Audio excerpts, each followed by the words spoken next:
It's 9 p.m. on the East Coast of America, and live from the WACA studios, this is Good Night.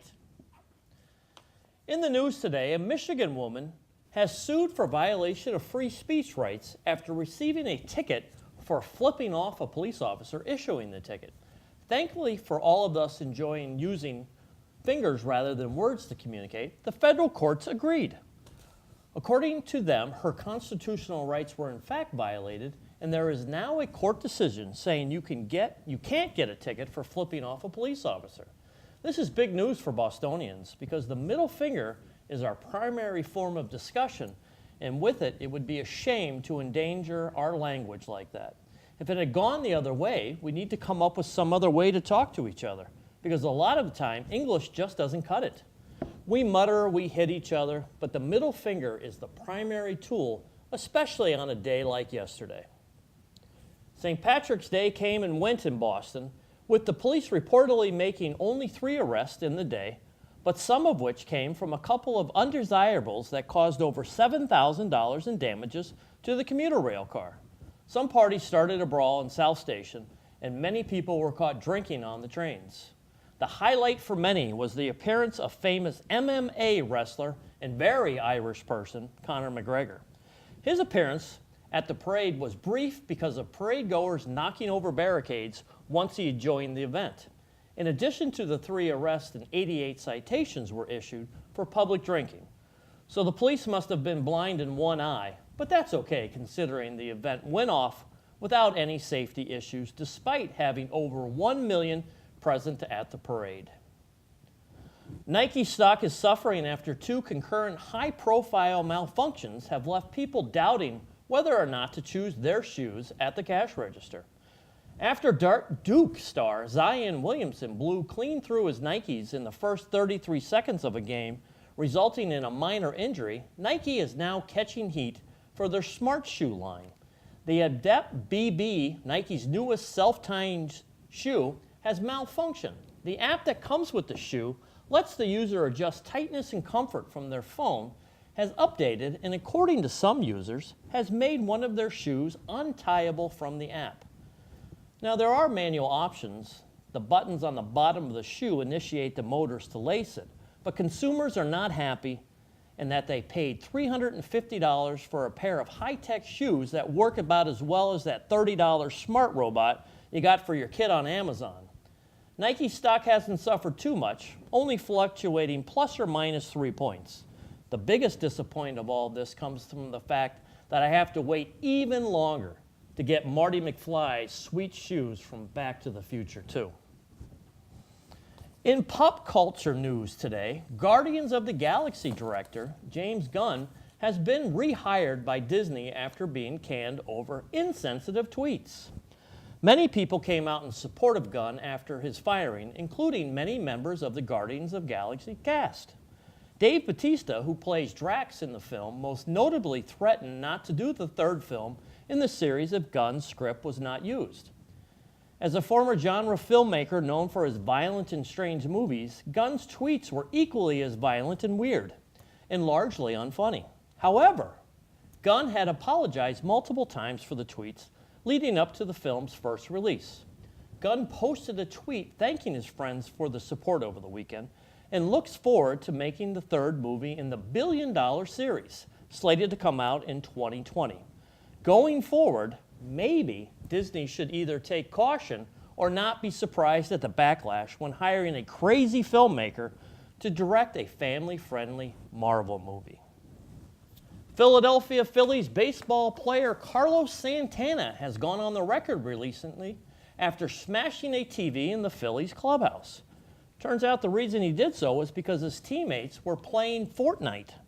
Santana expressed dismay at the fact that his teammates were playing video games during their stint against the Atlanta Braves. The Phillies, who won 49% of their games last year, were not playing up to par in Santana's eyes. He called the Fortnite playing unprofessional, and even though it wasn't in his personality, used his bat to destroy the TV. With the revelation of this news, we're waiting for the Fortnite expansion that includes Santana as a playable character with the addition of a bat as a weapon. Rumor has it that instead of playing the game normally, the Santana character has a side quest that involves destroying every TV in every house in the game. Now, in ridiculous news, a pigeon was sold for $1.42 million. The bird's name is Armando, and he has been a champion of the past 3 pigeon races, which apparently is a thing across the world. He has since entered retirement because he's 5 years old. We've done some research, and we can scientifically say, thanks to easycalculation.com, that 5 human years would make Armando 36 pigeon years old. That's pretty old for a racing pigeon. And with that comes the selling of the pigeon for breeding, hopefully resulting in the future race winners. This bid is by far the highest ever paid for a pigeon, and the auction house themselves said they did not anticipate that kind of money. Now, usually this is a situation we might extrapolate a crazy story that is entirely untrue, like we just did with that Carlos Santana piece. We had a whole fantasy ready to go until we read the article a little further and found out that Armando has been dubbed the Lewis Hamilton of pigeons. Lewis Hamilton is one of the most revered F1 drivers in history. So at the end of this bit, here's a picture of Armando in an F1 race. The story writes itself. And finally, today is National Awkward Moment Day, and the office decided to celebrate. Check out this video to see what we did on this special day, and when we come back, we'll be talking to Sheriff Hodgson of Bristol County. You're watching Good Night.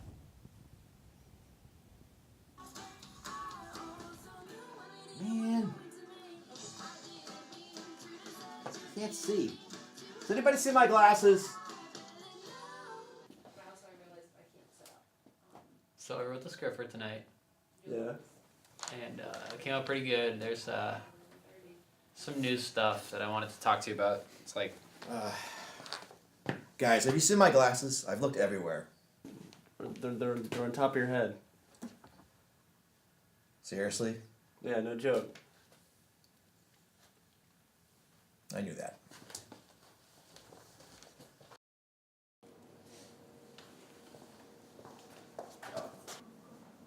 what? No, you go first. You go first. You were here first, you know? It's like old fashioned, whatever. All right. Remember like first grade? Yeah. No. Cameron, what are you doing? Letting you go first. I'm holding it for you. Thanks. See you later. Oh,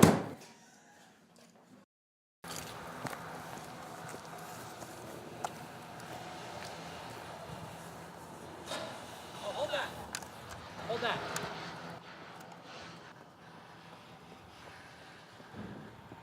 Sec.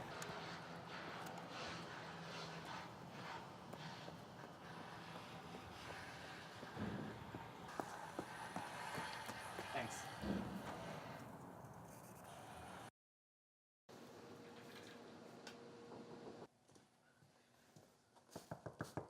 Hey, I know John's mic's not. Oh yeah. No. No, teleprompt. Okay, yeah.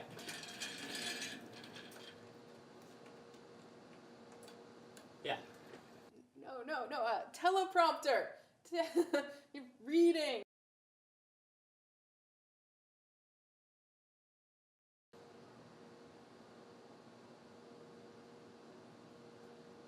Okay, yeah. What was it again?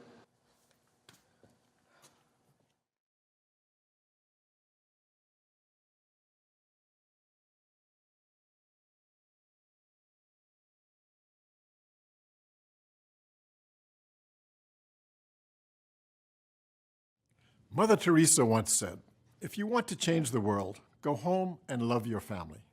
Because changing the world starts with changing yourself and working outward from there.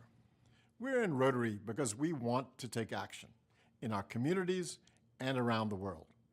But to change the world, we have to start at home by making the changes we need in our organization to ensure that we will remain both relevant and vibrant for many years to come. To serve our communities well, We need to represent our communities in terms of age, gender, ethnicity, and background.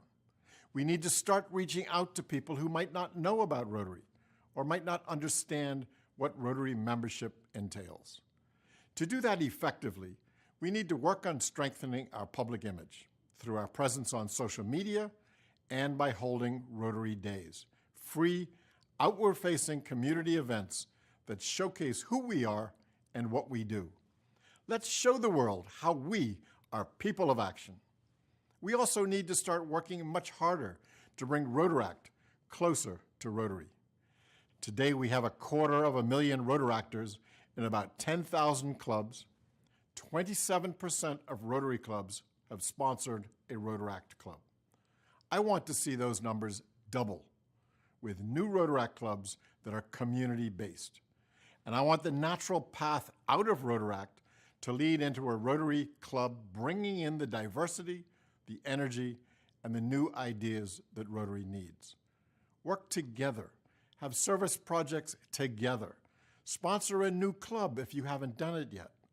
Treat Rotaractors as younger colleagues, not as interns. And show them everything that Rotary has to offer.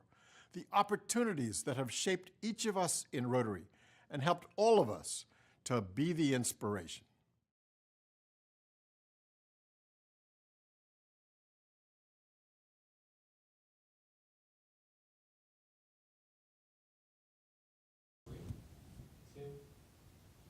Well, folks, we tried to have Sheriff Hodgkins of Briscoe County join us tonight and talk about his meeting with Donald Trump in the Oval Office last Friday.